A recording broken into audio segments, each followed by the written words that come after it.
और खबर जनपद पीलीभीत से, जहां पर गंभीर धाराओं में दुष्कर्म का मुकदमा दर्ज होने के बाद भी अभी आरोपी पुलिस की गिरफ्त से फरार हैं। आपको बताते हैं कि जब महिला ने मीडिया के सामने जानकारी दी तो पता चला कि कोतवाली पीलीभीत में दुष्कर्म का मुकदमा दर्ज होने के बाद भी अपराधियों को अभी तक पकड़ा नहीं गया है। वहीं पूछे जाने पर झूठे मुकदमे में फंसाने की धमकी भी महिला को दी जा रही है। अब आइए अधिक समय न लेते हुए सीधे रुख करते हैं अपने संवाददाता का। उन्होंने जाकर महिला से बातचीत की है, उसका क्या कुछ कहना है, आइए पूरी घटना आपको बताते हैं।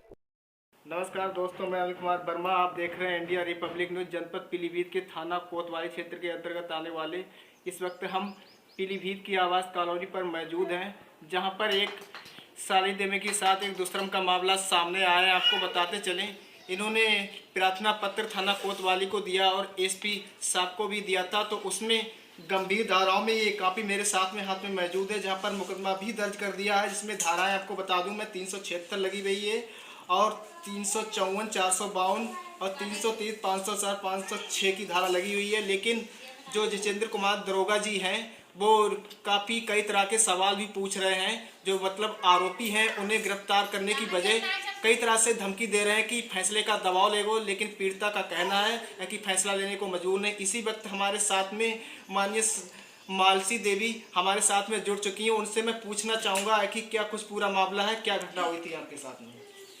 मेरे साथ घटना सर ये हुई थी जी। मेरे पति मोहित वर्मा हैं, वो मुझे किराए के मकान पे लाके रखा था नई बस्ती में। 27 अप्रैल से जहानाबाद से हमारा फैसला होके आया था, किराए के मकान पे लाए थे।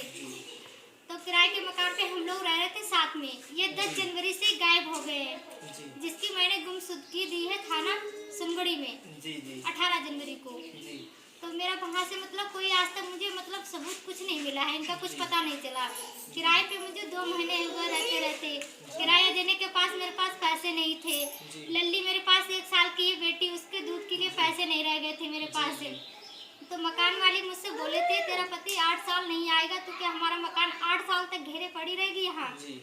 तो बहुत उल्टा सीधा कहते थे, सामान निकालने को कहते थे कि रोड पे रख दूंगा तेरा सामान, उल्टा सीधा बातें रोज का मतलब उनका सुनना सब कुछ। तो फिर मैंने अवध नगर कॉलोनी में मेरे ससुराल पक्ष का मकान है जी। मैं 28 फरवरी को आई थी, मैंने वही ताला तोड़ा है, अपनी बेटी के साथ में वही रह रही थी जी। उसी रात में मेरा देवर अमित वर्मा है, वो रात के 1 बजे आया था। शोर शराबा, बाहर गाली गलौज दे रहा था, उल्टी सीधी बेटी को मारने धमकी, मुझे उल्टी सीधी बातें कर रहा था। मैंने गेट नहीं खोला, बहुत डर गई थी मैंने 1090 पे कॉल की। उसी बीच में 1090 वाले 140 पे आए थे, मुझसे पूछताछ की थी, वो चले गए थे जी। तभी मैंने मतलब गेट खोला था, जब 1090 वाले आए थे तभी। उनके जाने के बाद मैं गेट पे ताला लगा रही थी, मेन गेट पे। अंदर का गेट खुला हुआ था और गेट मेरा बाहर का ऐसा है मतलब गेट फाड़ के अंदर आ सकता है कोई भी व्यक्ति। तो वो देवर जो पहले ही आया हुआ घर में घुसा हुआ था गेट फाड़ के, उनके जाने के बाद उसने मेरे साथ हमला कर दिया, दुष्कर्म किए हैं मेरे साथ अंदर बैठ जी। ऐसा मालसी देवी, ऐसा क्या कारण था जो मतलब आपके साथ में इतनी बर्दाश्त की घटना का अंजाम हो गया? फिर भी मतलब इसके लिए आपने शिकायत की थी, मतलब मुकदमा भी तो पंजीकृत है इसमें, धाराओं में क्या कहना है इसमें? मुझ पर दबाव बनाया जा रहा है सर जी। क्यों दबाव बनाया जा रहा है? ऐसा क्या मामला सामने आया जो मतलब कौन दबाव बना रहा है? जी, जितेंद्र कुमार जो हैं जी, मेरे ससुराल पक्ष में एक औरत खरीदी है जी, वाल्मीकि औरत है, पैसों से खरीदी गई है, वो मेरे मायके वालों को फंसा रही है जी। उस औरत को ये अवध नगर कॉलोनी वाले कोई भी नहीं जानते हैं। जब जितेंद्र कुमार दरोगा यहाँ पे लेके उस औरत को आए थे तो उस औरत से पूछताछ की है, मैंने भी पूछताछ की है। मैंने कहा ये बताओ यहाँ पे मतलब तुम्हारा कैसा क्या रिलेशन है जो तुम बता रही हो? बोले मैं यहाँ पे 3-4 साल से मैं झाड़ू पोछा करती हूँ। तब मैंने दरोगा जी से ये कहा, मैंने कहा सर इनसे ये पूछिएगा झाड़ू पोछा करती है तो यहाँ पे इस मकान में कितने रूम हैं? तो उससे पूछा तो वो झूठ बोली है। उसने कहा 2-3 हैं। मैंने कहा सर इनसे सही पूछिए कितने हैं, सही रूम बताए कितने हैं? तो उसने 3 रूम बताए हैं, वो गलत बोली है। मेरे मकान में 4 रूम है। फिर मैंने उससे पूछा, मैंने कहा बताओ इस मकान में कितनी लैट्रिन है, कितने बाथरूम है, कितने किचन है? तो उसने कहा है 1 लैट्रिन है। मेरे मकान में 3 लैट्रिन है, बाथरूम है 2। फिर किचन मैंने कहा किस साइड पे नहीं? बोली इस साइड पे। झूठ बोली। मेरी किचन जो है वो दाएं हाथ पे है। क्या लगता है कि मतलब ऐसा कारण था जो मतलब इतनी बड़ी घटना को अंजाम दे देते? अभी तक पुलिस क्या कार्रवाई चल रही है इस मामले में? पुलिस आरोपी कुछ गिरफ्तार किए गए कि नहीं? नहीं, अभी आरोपी गिरफ्तार नहीं हुआ है। और जितेंद्र कुमार ने पूरे मोहल्ले से पूछताछ की है। पूरे जी। मोहल्ले ने, गवाह जो भी थे, सबने यही कहा है, इस औरत को आज तक किसी ने नहीं देखा। इस घर में कभी आज तक कोई नौकरानी आई ही नहीं है।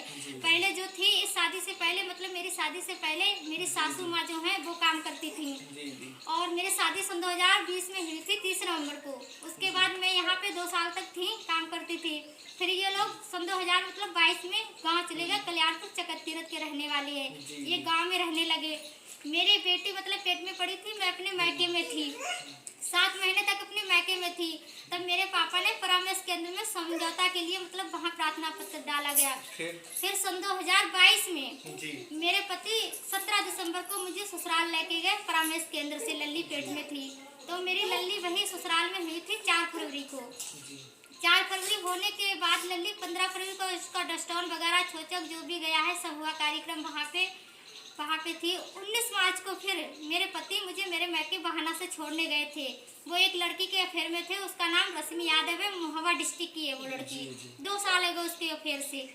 क्या लगता है इतनी बड़ी घटना हो गई है, अभी तक आरोपी गिरफ्तार नहीं किए गए हैं? और जितेंद्र कुमार दरोगा जी भी आपसे कई तरह के सवाल पूछ रहे हैं, क्या उन्होंने अब शासन अभी तक क्या कार्रवाई कर रहे हैं? वो दरोगा जी मुझ पे पता नहीं किस चीज का प्रेशर डाल रहे क्या क्या हैं। चीजों का प्रेशर डाल रहे हैं? वो मुझसे कहते हैं अपने, आज मुझसे बोले हैं अपने शादी आज के क्या बोले फोटो। थे आपसे? आज मेरे भाइयों के नंबर लिए हैं उन्होंने। मैंने भाई के नंबर दे दिए। मैंने बोला था मेरे एक भाई बाहर काम कर रहे हैं, एक भाई मेरे मतलब जहाँ काम मिल जाता है वो काम कर लेते हैं। आज वो शादी के प्रूफ मांग रहे हैं, फोटो। मैंने हालांकि उनसे बोल रखा है मेरी शादी शाहजहानपुर में हुई है लॉकडाउन समय। जी। अब वो तरह तरह के सवाल करते हैं, बताओ मैं इस चीज को क्या समझूं? जी। अब आगे आप क्या फैसला लेना चाहती हैं कि कार्रवाई करवाना चाहती हैं? नहीं, मैं फैसला लेना नहीं चाहती हूँ, कार्रवाई करवाना चाहती हूँ।